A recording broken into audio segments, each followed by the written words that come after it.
So basically, this story is about the lucky iron fish. So yeah, once upon a time in Colombia, in Cambodia, there was a countrywide problem the users were facing. This was about the iron deficiency, and the government tried to do a lot of things to like help the people to cope up with this disease. So they also tried to provide them iron pans and multiple solutions like medicines and all to help them, but a lot of solutions were not actually helping out. So then the government like actually hired uh, an NGO and which had designed researchers, and the researchers went throughout the country and tried to understand why, what is the problem and why people are not actually using the products provided by the government to solve the problem. So then the researchers actually found out that the people were not actually using the products provided by the government. The government was actually telling the users to like use an iron cube and put it inside their pan while cooking the soup, so that the iron would be like dissolve in the vegetables and like help to solve the problem of iron deficiency. So the researchers actually found out a very clever solution of using cultural values of that country, and with that, the researchers came out with this idea of iron fish. So they told the people to use the fish and put it inside the cooking pan. Now, after this product, the whole country was able to like cope up with that problem, and that's the testament of the power of design, like how understanding the users and understanding the cultural values of a product of the users can help you make the product successful in the industry. All right. So yeah, feel free to like post as many questions you want, and we'll be trying to answer all the questions in the given time. So with that, let's begin with our talk. So yeah, the agenda would be we'll be talking about design thinking, the different roles and responsibilities of UX and PM, how to develop a design sense and design process, best practices, and design history. So with that, let's get started. So yeah, you all can post what do you think design is in general, and let's try to find that answer, and let's try to come up with some definitions which you think would be good for design.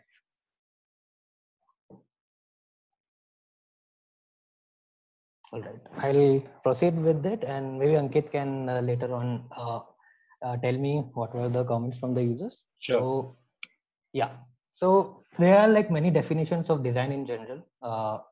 Design could be how it looks, design is how it feels, design can be the whole underlying process, or it can be the end product. So this basically design as a term has been used in many industries, and that's why it has many definitions in general. So we'll be talking about user experience design particularly in this presentation later on. Second question would be, what do you guys think is design subjective? I mean, design at the end, it's up to the user, right? Maybe a button is of a blue color. Some users might like it. Some users might prefer red color. So, what do you guys think? Is design subjective, or is it based on what the designer designs? Feel free to add your responses.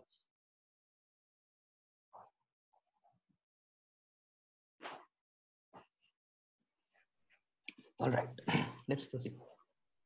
So let's read the textbook definition of user experience design. So basically, it goes like this: it's a creation of efficient and pleasurable end-to-end experiences based on the knowledge about behavior and emotions of the target group. So focus on the text which I have put in bold, that is behavior and emotions of the target group.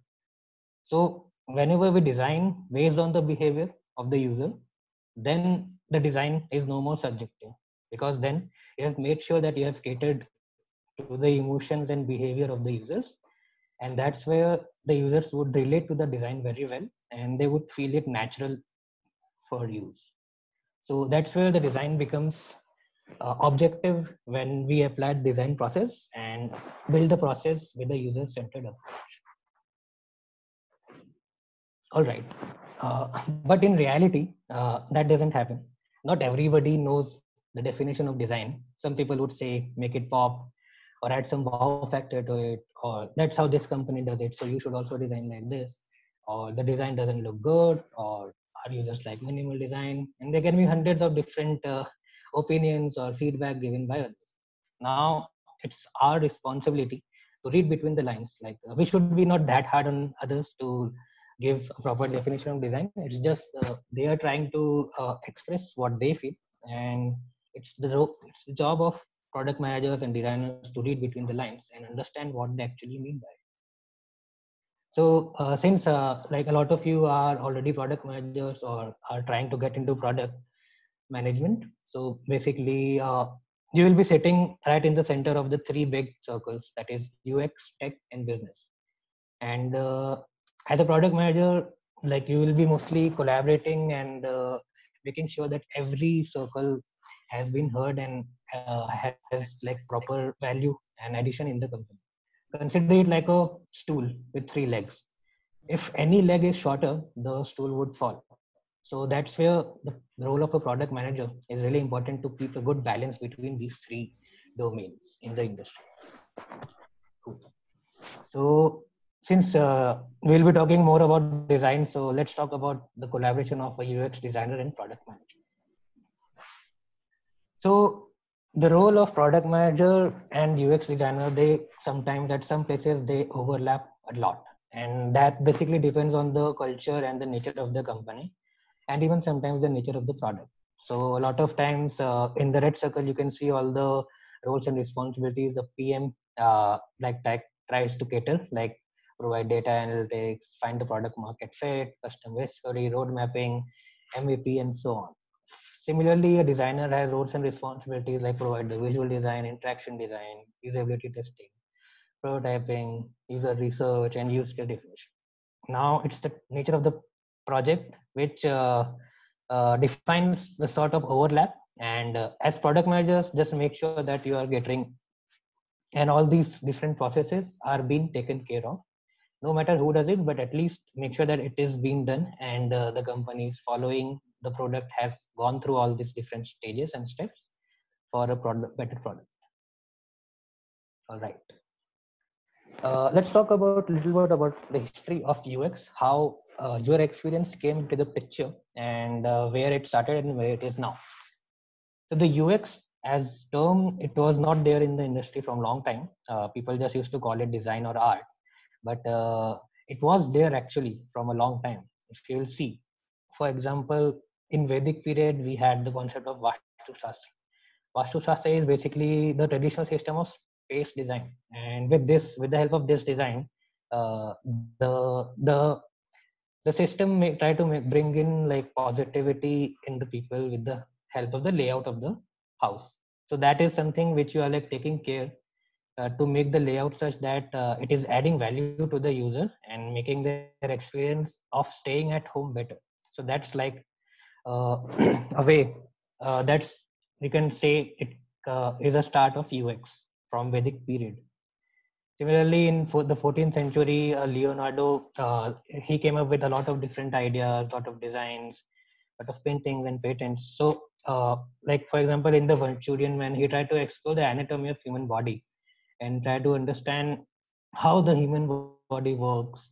So that is basically understanding the ergonomics of design of the human body. Now, if we have proper understanding of the human body, what happens is we design all the different products based on the reachability of human hands or legs or the eye movement. For example, the cockpits of a flight. All of that is based on the structure of the body. So you can say that we started to learn about the human anatomy from a very long time. That's called empathizing with the user and understanding how the human body works. Then in the 19th century, you can say Toyota like started the humanizing of the production system. So it was Ford who actually started the production system of making different cars and going ahead and having the concept of assembly line. But in 1948, Toyota started a process of involving all the employees and asking them regularly, what do you think we can improve in the production line? So that is like a constant communication with your end user to understand what problems they are facing and where we can make improvements. So that's like a constant loop of improvement to a product. That's like a very vital part of user experience design. So that's where this concept of interacting with the user and getting feedback started. Then we know the famous mouse, which was designed at Park.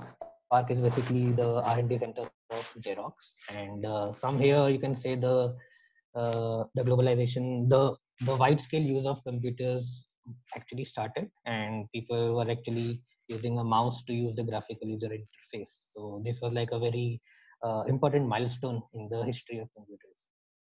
And the last part where the history of UX can, like we can say, stopped was 1995, where Don Norman actually came up with the term user experience. From there, the UX, you can say, the word got established, and people came to know, okay, there is a field of understanding the user and designing a product based on constant feedback loop with the users, and it is called human-centered design. So yeah, here's a book. You can also read this book, The Design of Everyday Things. So this book can like gives you a very broad perspective of how design works and where the design currently lies. And yeah, I can provide you more books, book name of the books which you can read. So basically, there's a book called Don't Make Me Think by Steve Krug. This is, in fact, this was my personal first book about design as well. It's a very easy to understand book, and it will help you to understand why like how to make design choices and make sure users are able to understand the product better. I'll give a pause, and please feel free to add more comments if you want, and we'll try to answer it.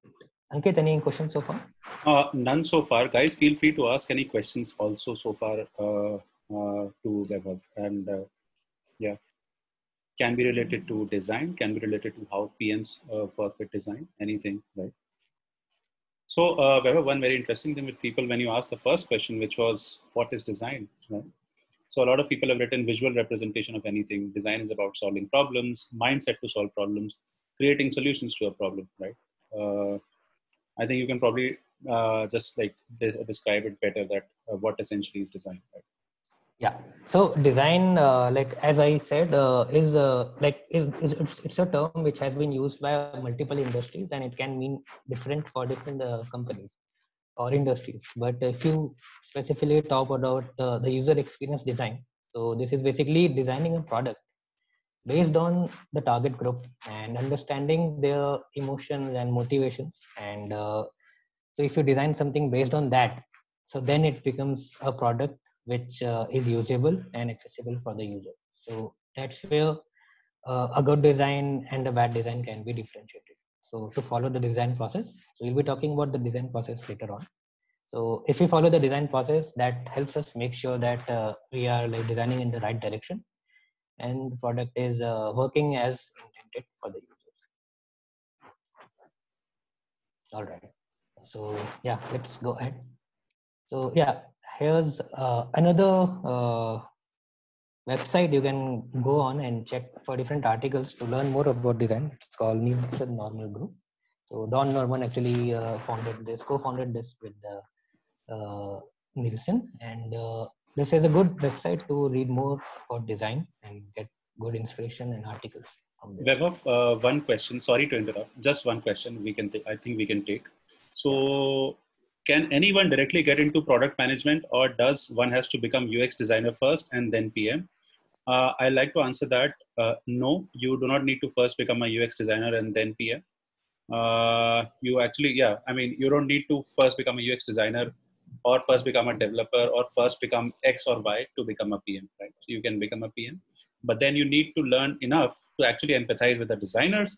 You actually need to learn enough to actually empathize with the developers or the stakeholders and stuff, which you can learn on the job, right? You want to add, Vaibhav, you want to add anything to that? Yeah, so there was a very interesting analogy once given to me by one of my senior designer. He told me like the relationship of product managers and designer is more like a marriage. So you fight a lot, but at the end, you have to like work together in the company and try to make your points. And so basically, at the end, we both have to like collaborate very well to build the best product for the users, and also keep in mind how the technology comes into the picture, how the business comes into the picture, and how to design with all the different constraints to build the product which is at the end usable and also profitable to like help the business sustain very well. Awesome. Abhijit Vishkarma has asked, should we expect a UX designer to know thoroughly about product? Yeah, definitely. So a UX designer has to know the product very well, because design is not just about like constraining yourself to the screen. So for example, let's say e-commerce, for example. So when you talk about the user experience, the experience starts from the person books a product from the website to the point where they actually receive the product in their hand. So understanding the whole product will help you to know where all there are loopholes in the whole user journey, and how the design can intervene to solve those problems throughout the journey. For example, let's say the user at the end got the product but it was faulty. So what is the next step we can provide for the user? There can be a customer support number for him. How do they interact with the agent? Maybe the designer can help the e-commerce company to design a flow whenever there is a broken item delivered. So the the knowledge of the overall product will help the designer to design the experience which takes care of the all the points throughout the user journey. Hope that answers. Cool. We'll take two more questions. We are getting pretty interesting questions. So two people have asked, and they are very interested to know about the design process at OnePlus / the PM and the UX process at OnePlus. Yeah, sure. So design process, we'll be covering that in the later slides. So that will automatically, I think, get answered. And so mostly, I think design process is 90% you can say similar across the companies. And the only difference where some difference is between the companies is basically the kind of responsibilities which are shared. Sometimes the PM does X and Y things. Sometimes the designer does X and Y things. So it changes from company to company and the nature of the product as well. For example, recently OnePlus has announced that we'll be launching a new Oxygen OS 11. So basically, that project was a design-driven project. So over there, the designers were actually taking care of a lot of responsibilities which were taken up by product manager. And because that project was more around refreshing the current design. But for general processes, the general projects which come from product, so we basically take up requirements from the product manager, because they collaborate with all the different business and the product operations people to come up with the requirements, and then we analyze the requirement and go ahead. So we'll be talking more in detail about design process in the later slides. Okay, one more question to just before we go to the next section is asked by Harshit. Is there any framework or any parameter that we can use to check whether an app or website is empathizing with the user? Yeah, so there are like multiple frameworks. So one of my favorite framework is heuristic evaluation. So basically, so we are on the same slide actually. NN Group only came up with that term. It's so there are like 10 parameters to evaluate if the app is good or not. So basically for evaluation, so we do a thorough user testing, usability in the usability testing lab, where we try to understand where all the product lacks in terms of the users, where are they able to understand the product. So to make sure, like to make that process easy, NN Group actually came up with a list of 10 guidelines or 10 steps to evaluate if a product is usable by the users or not. So that you can like make a note of it and try to read that article. It's called heuristic evaluation. So with that, you can like evaluate how good is an app or a website. Got it. Thanks a lot, Vaibhav. One question I'll take and then we can move on. So Anubhav Gautam has asked, a PM coordinates and works with engineering and business teams as well, but why are early career PMs, let's say APMs or PM1s, during interviews evaluated in UX in a much more rigorous manner? So Anubhav, the reason for that is design or UX thinking gives a good indication of how much you are thinking user first, right? If I was asking you engineering and business question, I might not, I might not be, let's say, testing you on your user first thinking. But then if I'm asking you a UX question or a design question, then I want, I want to see any indication of how much you are empathizing with the user. Are you really actually thinking user persona and then attacking the problems, or are you directly jumping to the solutions, right? So that's why UX is a key, is a big aspect during interviews, right? Yeah. What is the valuation? Yeah, I think heuristics. What was the article which you were telling me? Heuristic evaluation. Heuristic evaluation, Kushal. Let's move ahead. Vaibhav. All right. Cool. So another good book I would recommend to you guys to read is The Elements of User Experience Design. This is basically written by Jesse James Garnett. And so the figure on the right is the main gist of this book. So this book basically divides a product into 5 different stages: strategy, scope, structures, skeleton, and surface. So you can relate any website or any product with these 5 different stages. So whenever we start, we strategize, okay, what we have to build. We see the user needs and product objectives. Then we go ahead and we define the scope. What are the functional specifications and content requirements? Then the designer goes ahead and makes the interaction design and information architecture. Then comes the skeleton, where we make the interface, the navigation design, how the user would flow in, and what information do we need to show. And at the top, we have the surface, which is the visual design. And on the extreme right, you can see there's like an arrow which shows you.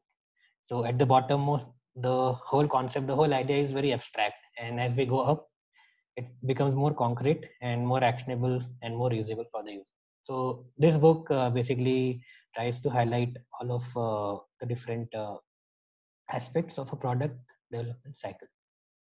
Cool.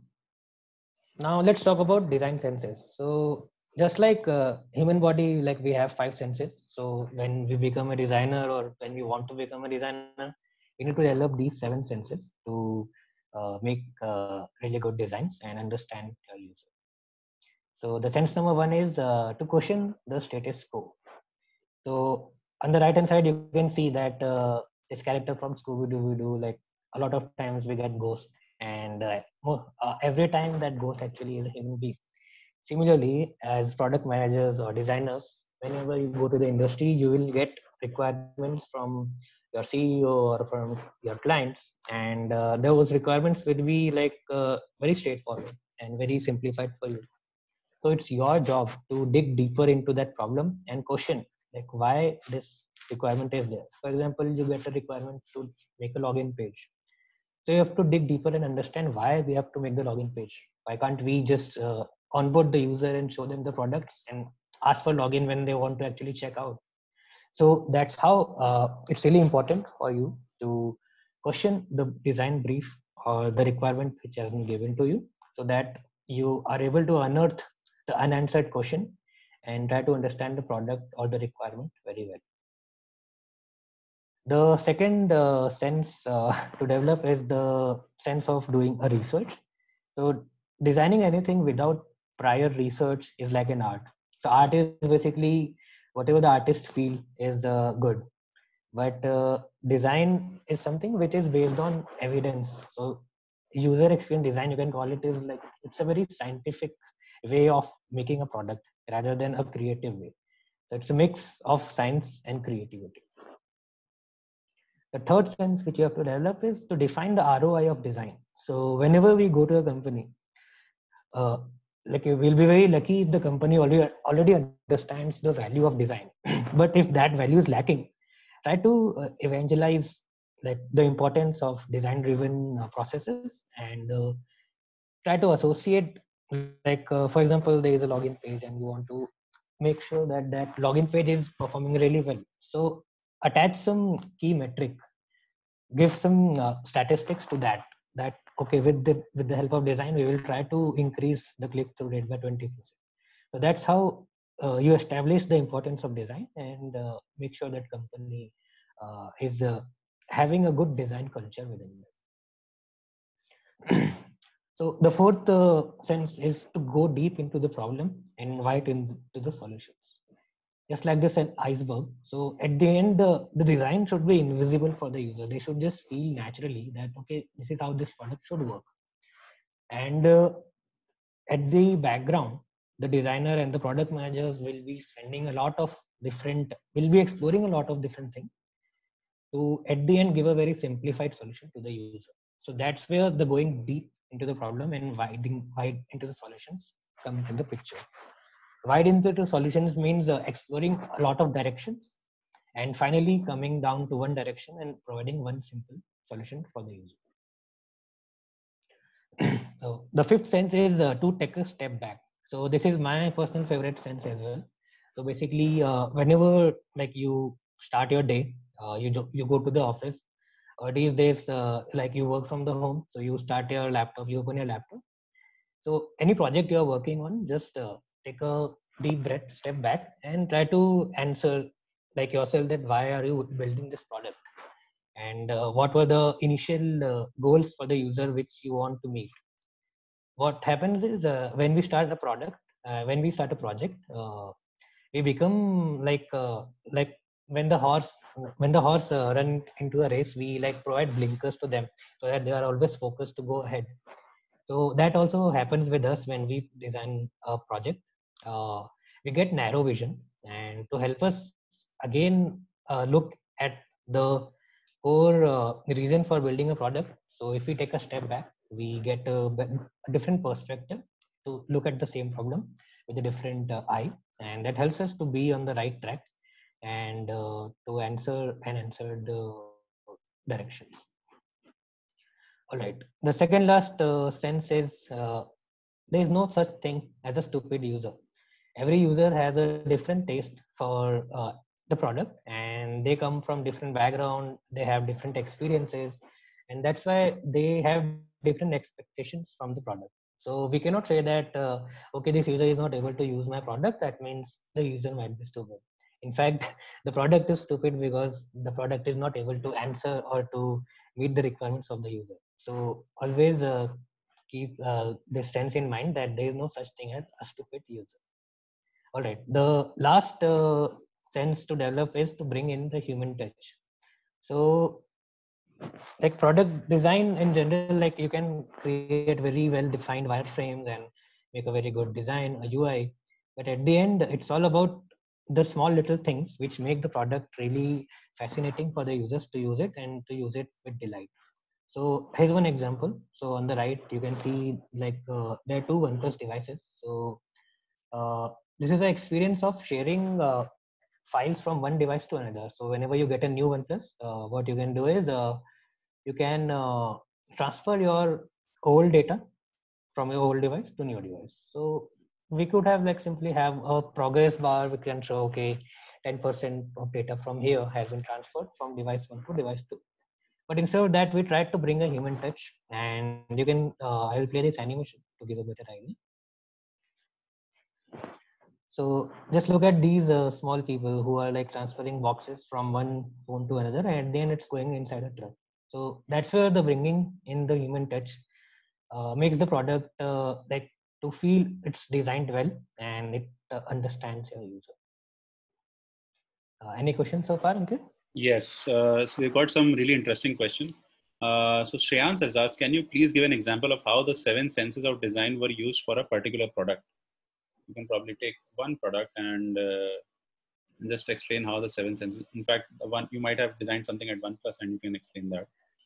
Sure. Akhil says, "Wow, the animation is amazing, delightful." So thanks for that. Cool. So yeah, I think we can start with the first sense as well. So basically, I was working at Haptech, and so we had this requirement of designing a live agent chat tool. And over there, like we already had one product, and so basically, it was like a redesign project, and a lot of things were already in place. It was just about enhancing the look and feel of the website and making it more usable and making it aligned to the new age design aesthetics. But over there we found a lot of things were just designed because it was like designed in a hurry, and we tried to unearth why it was designed like this, and that helped us to actually found out an improvement in the algorithm of the how the chat is being assigned to different people. So with the help of unearthing the main design brief which was given to us, we were actually able to implement and improve one of the algorithm which was to that helped us actually to save time of different assignment to the chats. So that's how like questioning the status quo helped us to get better. Another example I can give is one of the product which we had at OnePlus. This was basically so we have recently launched this product called Universal Search or OnePlus Scout. So that is like a search which can help you find anything on your whole device. Now there were like multiple ideas which we had, like why we can design like this, we can do that.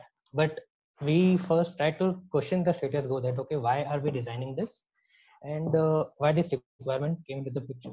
So that helped us to actually go out and do a survey and to understand what the users actually want, and that helped us to define what all features, what all things we want to help the users to find out on their. So that's where it helps you to prioritize things and to be in the right direction.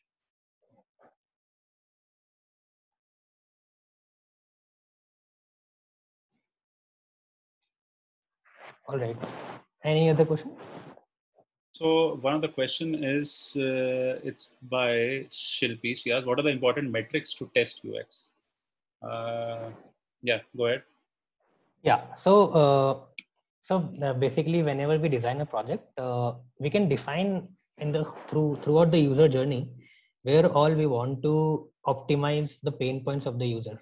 For example, you have a flow of any e-commerce website, and you understand that okay, maybe by surveys or you found out a problem that okay, users are not uh, trusting your company or your website, and you want to make sure that users are buying the products with enough confidence. So now how the design can come into the picture is maybe they can provide different solutions, they can add user reviews, real photos of the product by the users to help build the trust. Now how to measure that solution? So one of the way to measure it is by monitoring if there is an increase on click-through rate from one page to another. We can define which page you think with the help of design it will get improved. Secondly, a lot of like products we have like an option to give ratings. The users can give ratings for the product. So from that we can measure how well what is the NPS score or what is the rating the users are giving. By reading the ratings and reviews, we can evaluate the success of the design. And a lot of times we also do different surveys. These is like a lot of companies like at OnePlus, we have a closed beta group and open beta group. So whenever we make any product live, so before making it live, we pass that product through our beta group users and try to understand where all they are facing problems, and they give us rating, and based on that we evaluate the success of the design. So one question by Akhil: does a UX designer need to know JavaScript? And he's very annoyed with this question. Why annoyed? Okay, so as a designer, like whenever you are working for a company, it's really important to understand and learn different aspects of the company. For example, at Haptech, when I was working, so I was working in a chatbot company, and we also had manual chat like chat agents who used to take chats. So as a designer, I also went ahead and took some chats. Similarly, when developing, I also like a lot of times sit with the developers to see how they build that algorithm and where the design, what are the constraints of that technology. Because at the end, the designer is designing something which is developed by a technology. So if you have good understanding of that technology, it helps you to design proper and to know the different constraints which that technology will have. But that doesn't mean you have to like go very deep into the JavaScript. Just learn the basics and learn the underlying fundamental of the technology, and that will help you to be like to get the bounding box of how much you can go creative with your design. Thanks, Vaibhav. One more question. So just give me a second. Shanmugam has asked, is there any structure for UX storytelling? Uh, that's a really great question. So telling a story is like really important for UX designers and as well as product managers.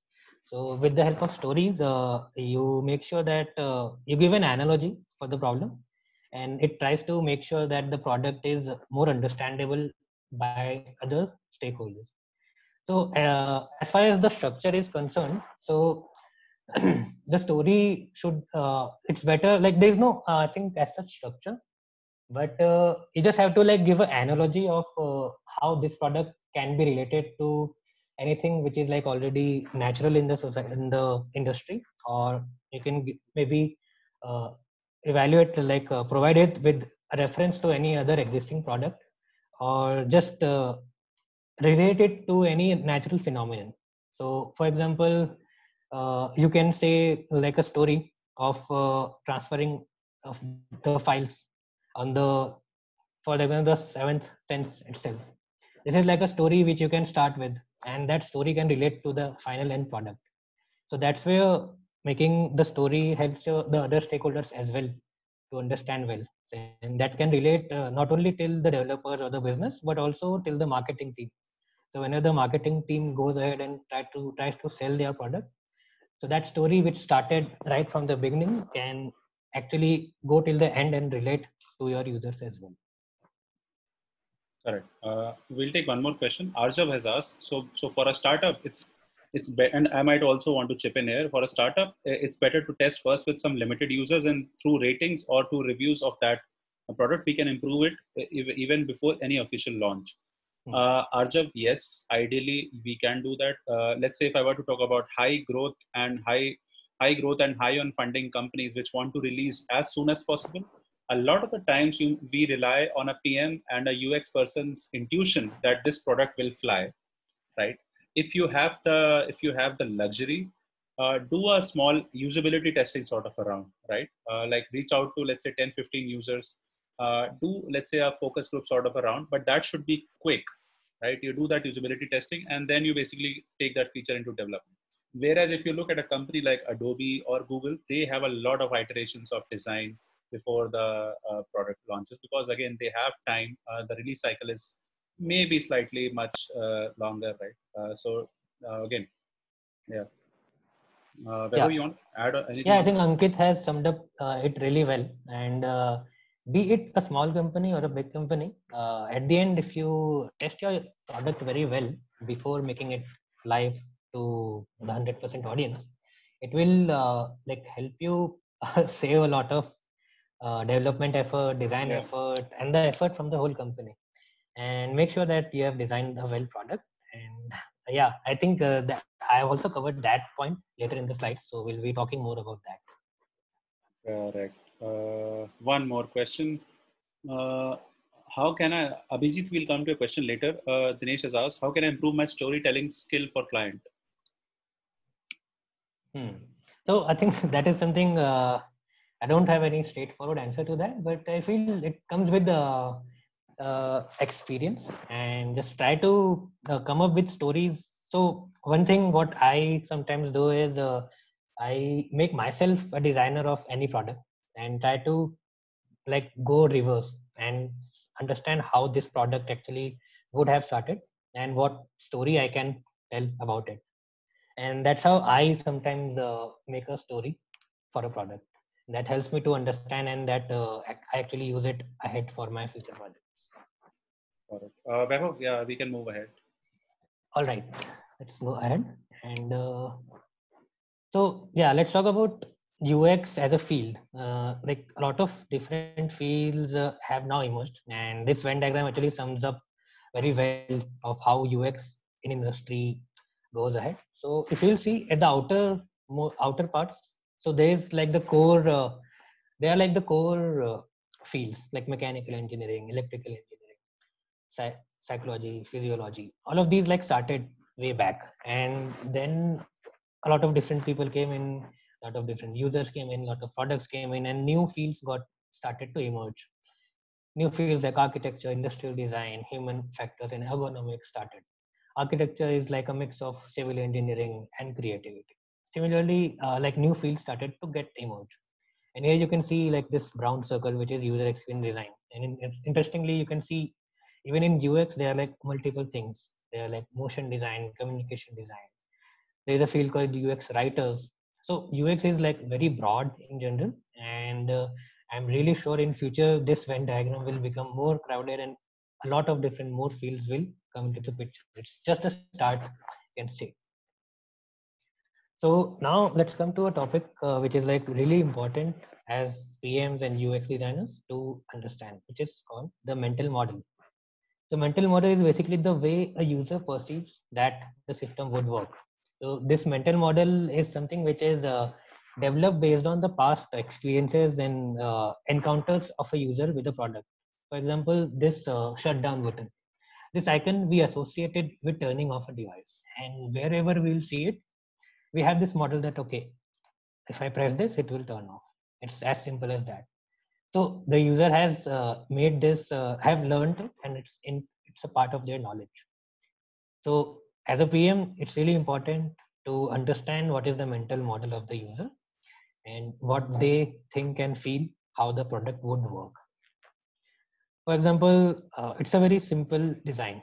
It's like a switch. If it is down, that means it is turned on. If it's up, that means it's turned on. That's the mental model of like all of us in India. Like these are the switches how it works. But in if you will see in America, the switches are actually inverted. If it's down, that means it's off, and if it's up, that means it's on. So now, if an Indian user goes to America and they use the switch, they will not get it well, and they will be annoyed a lot for initial 1 or 2 months because their mental model was in such that way. So that's where understanding and empathizing with your user is really important to know their mental model. Then comes the design model. Design model is something which is what the designer comes up with. It's the way the designer represent the design to the user. This is based on all the research and all the empathizing, all the interviews, surveys the designer has done with the users. But again, it cannot be like it's really good if we reach 100% adherence to the mental model, and that's the ideal way to go about it. So if the mental model and design model are like equally balanced, that means if it's a perfect design and users are getting what you have designed.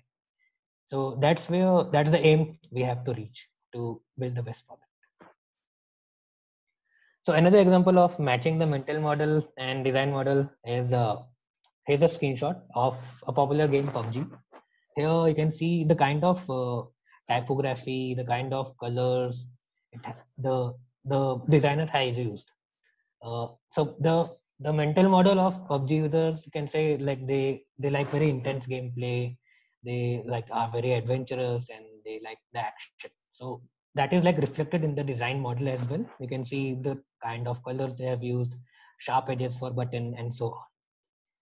Second example would be the Ludo app. Now in the lockdown, like Ludo app has gained a lot of popularity, and you can see how the design is completely different for these two different games. It has like more rounded circular buttons. The color combination is very bright and playful. So that's where understanding the mental model helps you make the design as you are using. Cool. Next, we'll start with Gestalt principles. Any questions so far? Okay. One question, and feel free to just like brainstorm on it with me. Abhijit has asked, how do we differentiate if design has failed, or tech has failed, or idea has failed? Sorry, can you repeat? So the question is, how do you differentiate? Let's say you're working on a feature or a product. How do you differentiate if design has failed, or tech implementation has failed, or the overall idea is a failure?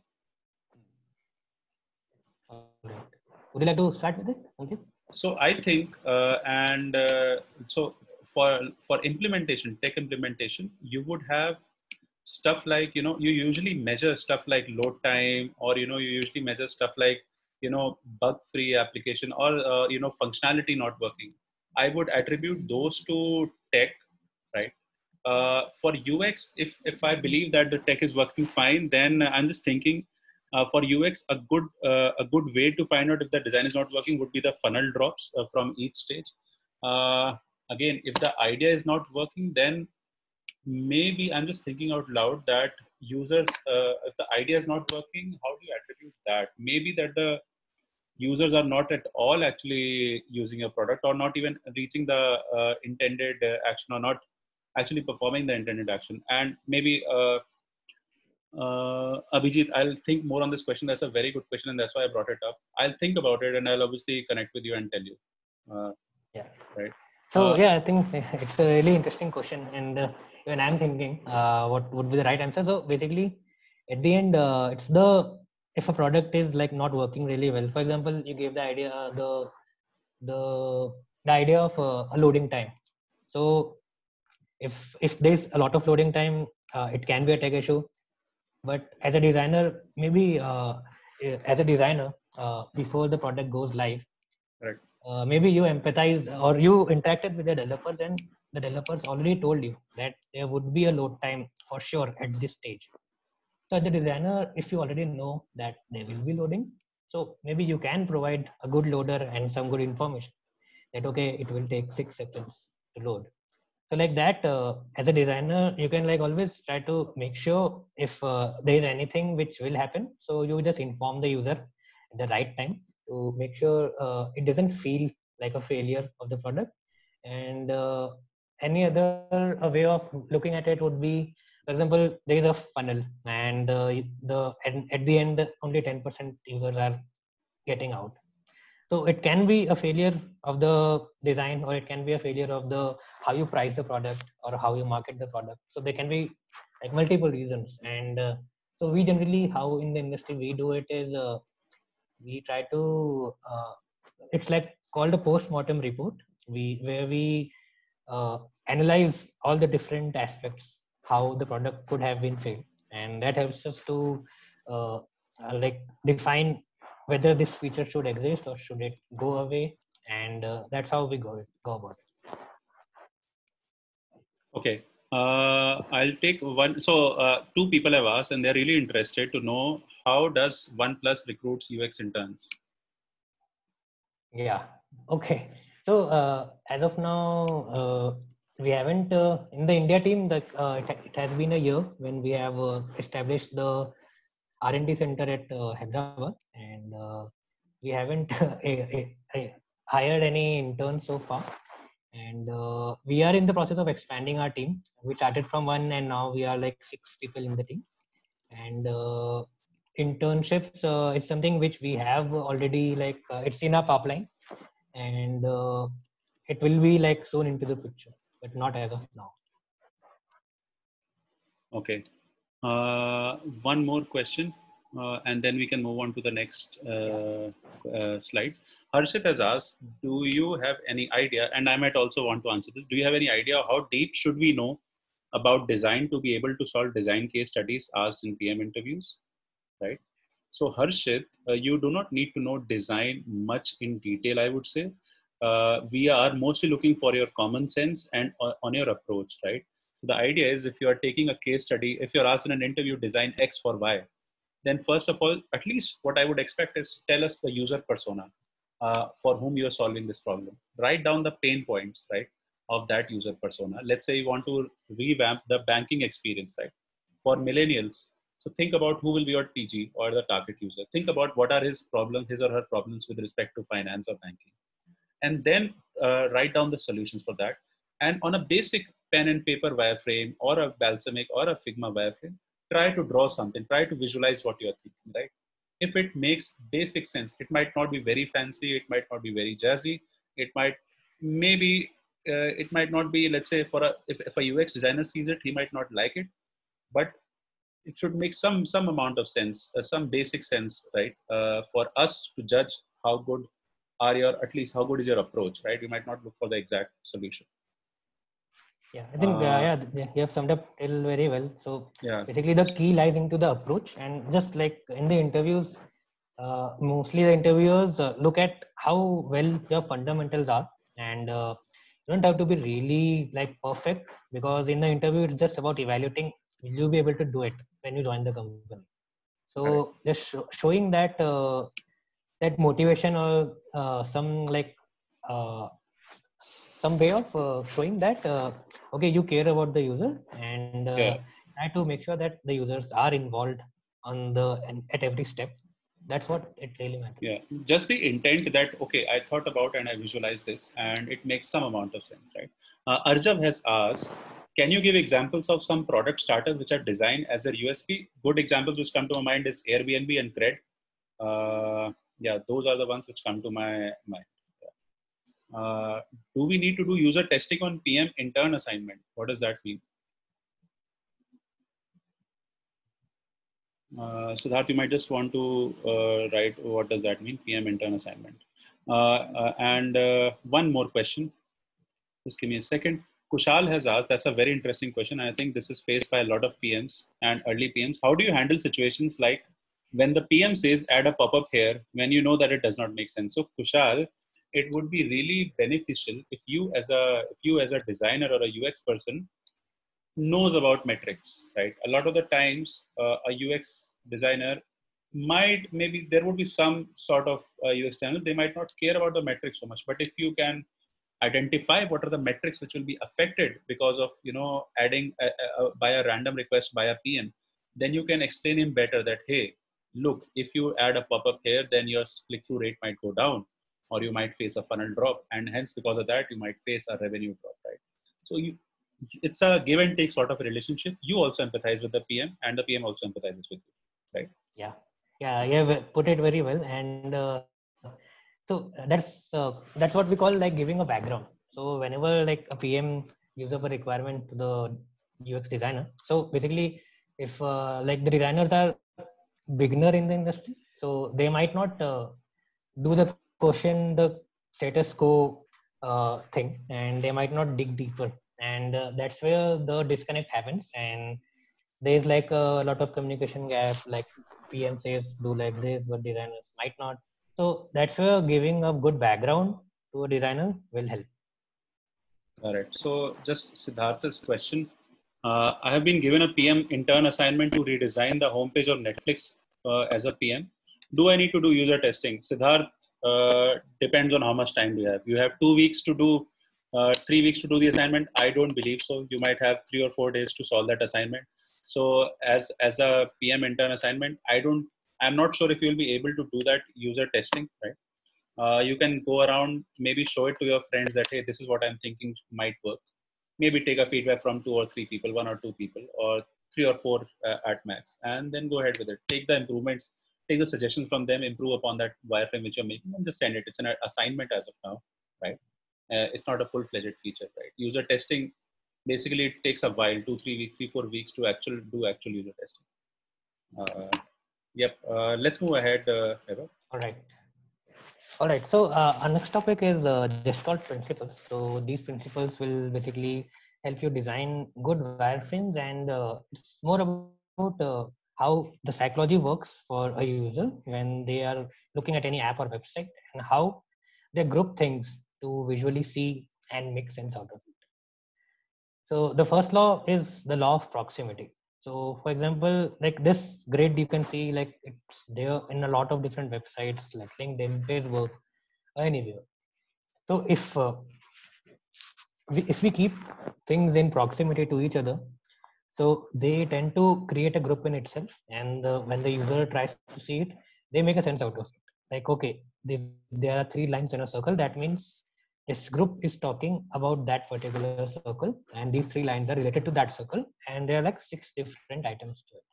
But on the right, if you will see, which is like a bad implementation, here, since there is no proper spacing between the items, so there's no like there's a lack of proximity, like designing with keeping proximity in mind, and that makes this whole like a big chunk of paragraph, and there is no association with different groups.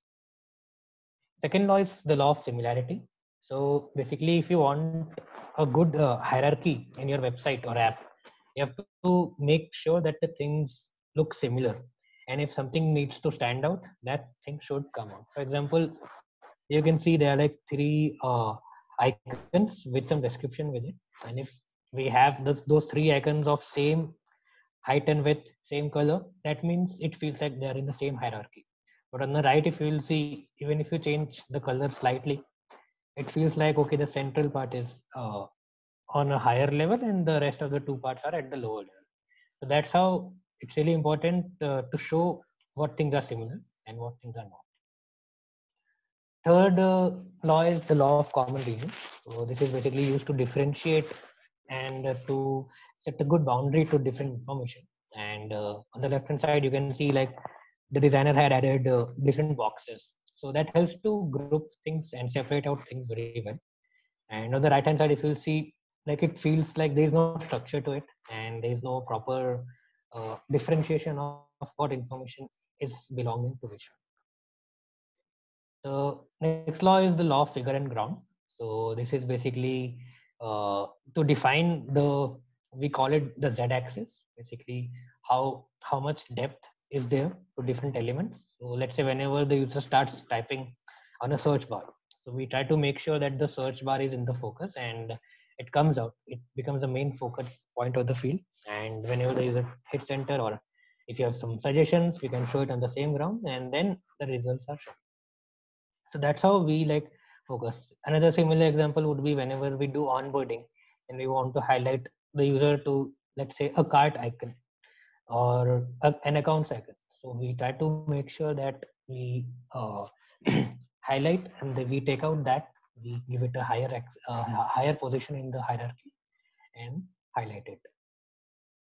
And the next law is the law of closure. So basically whenever there's like a, for example, there's like a scrollable list of icons and the users can scroll horizontally. So we always make sure that the user understands that there are more icons on the right hand side. We do it either by showing like a half circle at the end. We make sure the spacing is such that at the end a half circle would be visible, or we add a gradient to it so that it gives a affordance that, okay, there is more on the right. So that's the law of closure. The human eye try to close the the the visual UI by itself. So you all can like make a note of Gestalt principles to read more about it. And here's another summed up view of Gestalt. So for closure, you can see even if the G is cut in between, our eyes tend to complete the G. For proximity, you can see all the different black rectangles combined to make an E, and so on. So Gestalt is like a good way to make sure the UI is easily understandable and properly grouped for the user. Cool. Next topic, we can go ahead with the design process, which is like the main underlying topic for this whole session. So design process, this process actually IDEO Design Lab came up with this process. It's divided into 5 parts. Empathize is basically understanding your users very well, getting into their shoes and making sure you see things from their perspective. Define is basically properly defining the end requirement, what you want to design. Ideation is basically what all you explore and different solutions for the problem. Prototyping is basically you make a rough wireframe of the product and try to understand within your office or within your company how well does it work, and then test it with end users, test it within your stakeholders, and that's how you'll be able to make sure you design the right product. So we'll be talking in detail of everything in the next slides. So that was the process, but how does like what does a UX designer actually do to follow that process, and how do they make the app or the website or any product? So there are like these 6 different steps which comes into the picture, which is research, personas, information architecture, wireframe, prototype, and test. These are like parts of the design process itself. So whenever we do research, there are like 4 main things which we do. One is like taking surveys, taking interviews, doing focus groups. So with the help of these 4 or 5 mechanisms, there are like multiple mechanisms to it. So these four are like the majorly done. And with the help of research, we empathize very well for the user and try to understand their mental model. So with the help of the research, the next step comes in the picture is making the persona. So the persona is basically a group of like it's a digest of a very big group of people, and that helps you to understand to have a person, let's say sitting next to you. You can empathize with that person. That, okay, I am designing for, let's say, Nerdy Nina. Now, when you go ahead, you always go back to Nerdy Nina and see, will Nerdy Nina understand what are her goals, what are her frustrations. Based on that, you design a product. So that's how the persona is something which always sits in your mind when you design, and you can always go back to this persona and give a proper direction to your design. Then comes the information architecture. This is basically the whole backbone or the skeleton of your product, and you define different login flows or all the different product architecture, how this will actually flow. And as a designer or a product manager, like it's really important to optimize the information architecture so that it's neither too wide or not too deep. It's like very natural to the user, and it's based on their mental model. Then comes the wireframe, where you actually give a structure to the information architecture.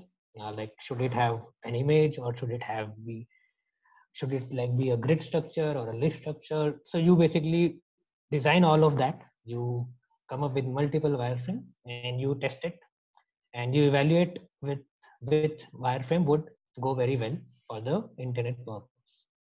Next comes the prototype phase, where you actually make the prototype. So we have like a lot of different softwares like InVision, Marvel, Protopie. On all of these softwares, you can like actually upload your UI and make a very well animated prototype, which you can use it for the next stage, which is called the test.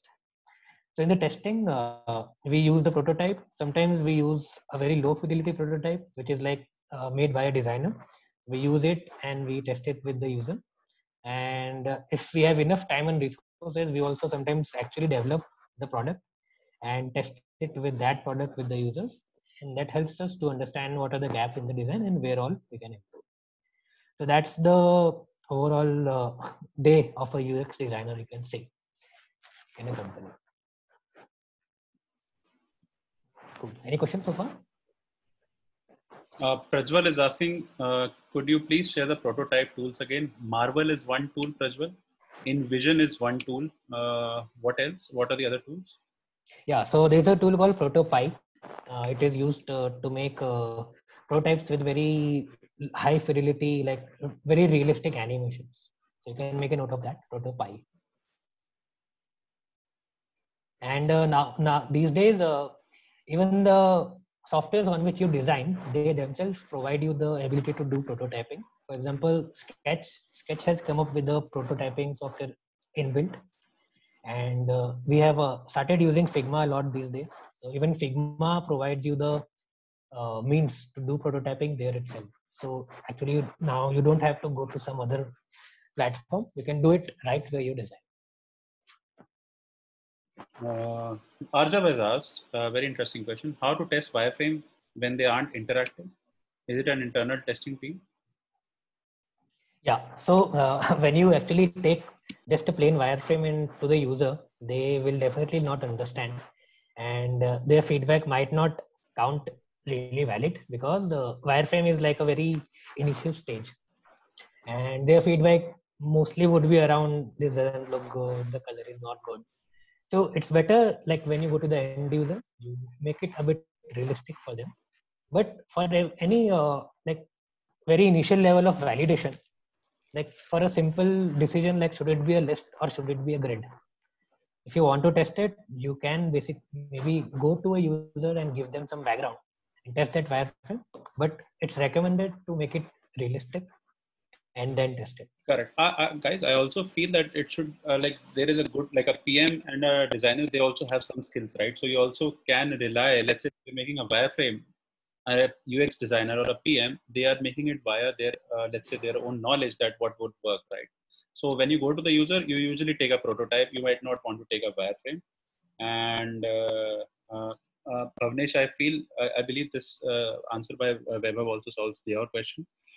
Uh, like you should, like, the idea is give some credit to the UX person and the PM, right? That they are making the wireframe proper, right?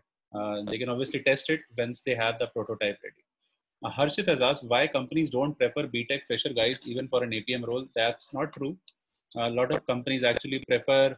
Actually, I'm seeing the other way around. So in PM school, a lot of we teach B school folks, and a lot of companies actually are asking for BTech or fresher guys for an APM role. So again, I think maybe both of our experiences are anecdotal, right? And I don't think there is, for APM role there is as such requirement for an MBA or even for a BTech, right? Like people from other backgrounds are also moving into APM. UX job after BTech possible? Totally, Akhil. A lot of folks actually get into a UX job after BTech, right? Yeah. So it's about finding the right opportunity. I think startups is a really great way to jump into any preferred role you want, and startups give you that liberty to explore different fields. So always just understand what all is the requirement, basic requirements as a UX designer. You will be needing a very like to just get started. You will need a portfolio to showcase what can you design. So basically, if you haven't done any project, you can just make a portfolio with your own ideas and show it. And if you get this opportunity in a startup, always go for it, and you can be a UX designer. Got it. Swatendra, you might want to just write the question. Some words about Lean UX. What do you think about Lean UX, Gaurav? So yeah, I think I haven't practiced like most of the companies. I have always been into an agile environment, and I think that's where the most of the industries are headed towards. I guess. So Okay. I cannot tell much about it. Got it. Let's move ahead. Yeah, let's go ahead. Cool. So we have talked about the design process and all the different things the designer do, but also let's see how does it look on a graph where we see how much time and effort we provide. So this graph basically shows like whenever we discover a problem, it starts with a point, but in the discovery phase we expand. It's like a triple diamond approach. So we expand, we like look out for different problems, we expand, then we again converge to a single point because we have defined, okay, this problem we want to solve. Don't go for multiple problems, always go for specific problems. So again we come to a point which is only one problem we want to solve. Now after that we go for the solution phase, where again we go for multiple direction for the solution. We reach a point where we have enough solutions, and then we validate. Then again we converge to a point where we have one design which can go ahead for development. Again in development, the developers explore multiple ways to develop the same product, and then at the end they converge to a point where we finally make the product live. So it's like a double triple diamond approach where we explore and we converge, then again we explore and we converge. And that's how the product development happens across the industry. Cool. I think we are nearing to the last stages of the webinar. So I think one of the important thing I would like to suggest you guys is to like understand some basic fundamentals of wireframing so that you are able to quickly put your thoughts on paper and communicate well with the other people. Generally, as product managers, like whenever product managers give wireframes to UX designer, it's sort of a tricky thing to do because that sometimes makes the designer a bit biased for that particular solution, and they might not explore all the different ideas. So just to make sure you're not biasing a designer right from the beginning, keep the wireframe to yourself and just give the problem to the designer. And once the designer is in the ideation phase, maybe we can like you can collaborate with them to provide this like another option which the designer can consider, and then based on user testing so you can finalize which wireframe works better. So to put your ideas on paper, it's really important to start quick and dirty. Don't go for pixel perfection right from the beginning. Just try to scribble your ideas and don't think that you are wasting papers a lot. Just start scribbling, because that's the way you will be like not missing out on any idea, and it's always documented on your notebook. And a lot of times, like these days, people are not using pens at all, so they go for the laptop directly and start wireframing. Even that is correct. Even I sometimes start on my laptop, which is fine.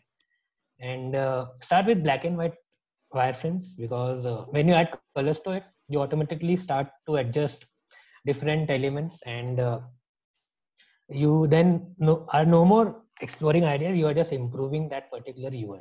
So start with black and white. Then always use actual content. Like in the wireframe on the right, you can see we have written contact us, and there's like different labels which are given. So when you use proper labels, that gives you a good picture of where your wireframe is going to, and you're not just making layouts. So if you use actual content, that gives you a better feel and better understanding of the wireframe. Then the fourth point is no lone wiring. So as a product manager or UX designer, whenever you're wireframing, make sure that you are like always moving in the office, talking to people, and in fact involving other stakeholders as well. You can also talk to a developer and make what they think is a wireframe, like how the wireframe would look. It's better to get ideas from everybody. It's not the job of PMs and designers to make the ideas. It's about collating good ideas and making sure the right idea finally develops. Then avoid barriers. In the initial phase, like look out the box and don't constrain yourself. Explore as many things you want, and then at the time of development or at the time of making things final, then see what constraints are there, so that in the initial phase you are exploring a lot. Then practice non-attachment. Like whenever you're designing something, don't get attached to your design. Make sure you're like always ready to throw your design and make new designs, so that you are always very open minded and open for feedback and improving the design. And the last point I would like to make is be selective at the end and keep it simple. You will have like multiple ideas, and at the end you have to select only one. Don't try to have everything in one single dish. uh, Otherwise that design will not like cater the main problem. It will be just a combination of multiple features. So be very focused and very pinpointed for the final outcome. So those were the wireframe tips. Cool. Next part is how to take feedback as a designer. So this is like a very important phase in the design process. Whenever like we are designing something, we have to show what we have designed, and we have to take feedback. And if the designer is taking feedback very well, that will at the end help you to improve the design. So the most important thing is to listen, and listen doesn't mean what you hear what the other person is saying. Listen means actually empathizing with them and reading between the lines to know why they are saying this and what they actually try to mean. Second point would be to love for the criticism. Like always appreciate if someone is criticizing your design, because at the end that will help you to fail before it is actually made live. So always love people, like love your stakeholders who criticizes your design. Always go for them. Always go to them only for getting the feedback. Then the third point is inputs are good.